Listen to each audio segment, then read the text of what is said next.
ខ្ញុំត្រឹមជាក្មេងរោងចាំងមិនមានឋានៈយូរសាដូចគេគ្មាននាងឲ្យតម្លៃខ្ញុំទេខំយ៉ាងណាក៏នៅតែគំជាងគេ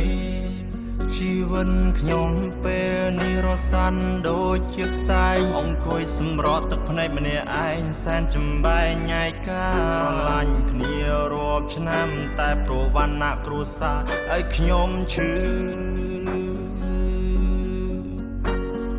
បងមិនអាចខ្វះរូបអូនបានទេបងស្រឡាញ់អូនខ្លាំងណាស់មាមេតែម្ដាយអូនមិនប្រណីទេគាត់ដៀលបងថាបងអ្នកក្របងធ្វើកាញ់ជាងគេឈឺខ្លាំងបំផុត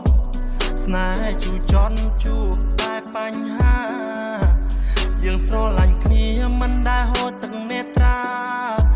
តែត្រូវឈឺផ្សាព្រោះគ្រួសា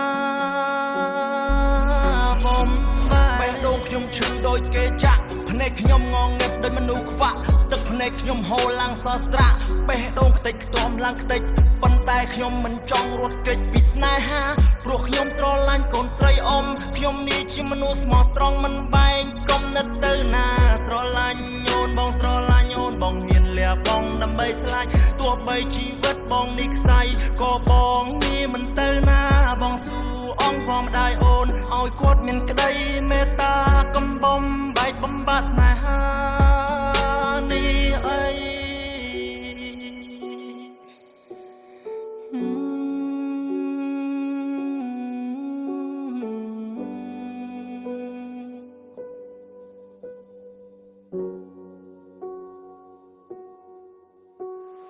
សូមចិនអមផ្ដល់ក្តីមេត្តាឲ្យស្នេហាពូនខ្ញុំនេះផងកុំឲ្យពូខ្ញុំខំពីក្តីបំណងដែលពូខ្ញុំបងដែលពូខ្ញុំប្រាថ្នាមិនអាចខ្វះរូបអូនបានទេបងស្រឡាញ់អូនខ្លាំងណាស់មាមេតែម្ដាយអូនមិនប្រណីទេគាត់ដៀលបងថាបងអ្នកក្របងធ្វើកាញ់ជាងគេឈឺខ្លាំងបំផុតស្នេហ៍ជូរចត់ជួបតែបញ្ហាយើងស្រឡាញ់គ្នាមិនដែលហូរទឹកនេត្រា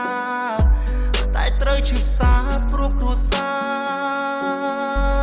របំបែបេះដូងខ្ញុំឈឺដូចគេចាក់ភ្នែកខ្ញុំងងឹតដូចមនុស្សខ្វាក់ទឹកភ្នែកខ្ញុំហូរឡើងសស្រាក់បេះដូងខ្ទេចខ្ទាំឡើងខ្ទេចប៉ុន្តែខ្ញុំមិនចង់រត់គេចពីស្នេហាព្រោះខ្ញុំស្រឡាញ់កូនស្រីអ៊ំខ្ញុំនេះជាមនុស្សស្មោះត្រង់មិនបែងគំនិតទៅណាស្រឡាញ់អូនបងស្រឡាញ់អូនបងមានលះបង់ដើម្បីថ្លៃទោះបីជីវិតបងនេះខ្សែក៏បងនេះមិនទៅណាបងស៊ូអង្គផងម្ដាយអូនឲ្យគាត់មាន